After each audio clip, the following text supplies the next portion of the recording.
Act 3, Scene 6, the last scene. Outside the palace, in the palace, enter Lennox and another lord.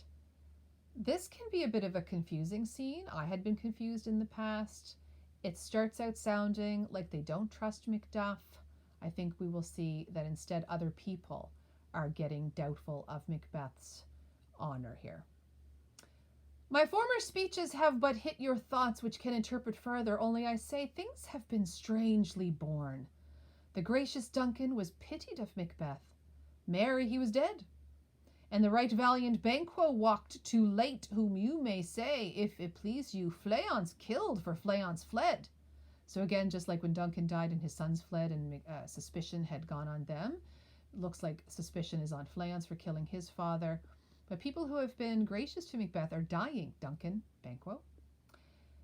Men must not walk too late who cannot want the thought how monstrous it was for Malcolm and for Donalbain to kill their gracious father? Damned fact. How it did grieve Macbeth. Did he not straight in pious rage the two delinquents tear that were the slaves of drink and thralls of sleep? So wasn't Macbeth so outraged that he did kill those two chamberlains? Was not that nobly done?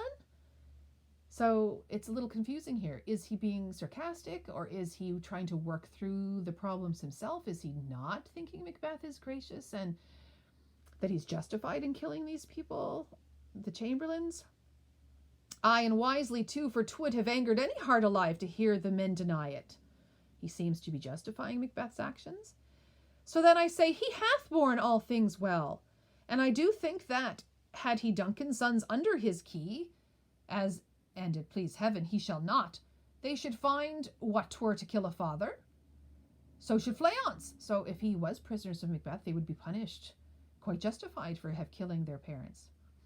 But peace, for from broad words, and 'cause he failed his presence at the tyrant's feast, I hear Macduff lives in disgrace. Sir, can you tell where he bestows himself? The son of Duncan, for whom this tyrant holds the due of birth. Okay, now we're getting somewhere. Tyrant? Who's the tyrant? Is Macbeth the tyrant that is holding on to the seat that should belong to the son of Duncan? The son of Duncan, from whom this tyrant holds the due of birth, lives in the English court and is received of the most pious Edward with such grace that the malevolence of fortune nothing takes from his high respect. So he's in the English court. He's there with King Edward of England's permission and respect. He doesn't see him as hiding out.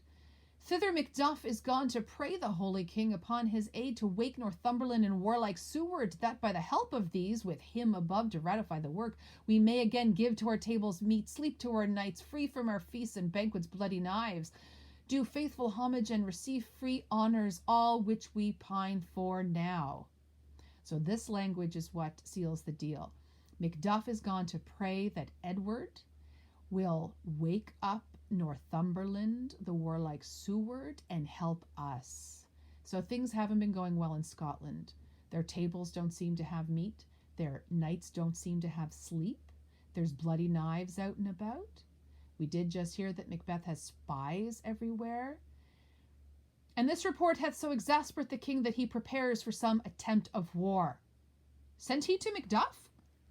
He did, and with an absolute, Sir, not I, the cloudy messenger turns me his back and hums, as who should say, you'll rue the time that clogs me with this answer.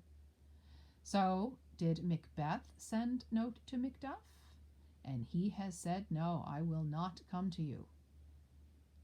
Rue the time, you're going to regret this. And that well might advise him to a caution to hold what distance his wisdom can provide. Some holy angel fly to the court of England and unfold his message ere he come, that a swift blessing may soon return to this our suffering country under a hand accursed. And so it is clear now that Lennox and this lord understand that Macbeth is not doing well, has usurped the throne, and they are seeking relief to get the rightful heir back on the throne, to have the King of England help them in this matter. I'll send my prayers with him. So here we have a turn of events.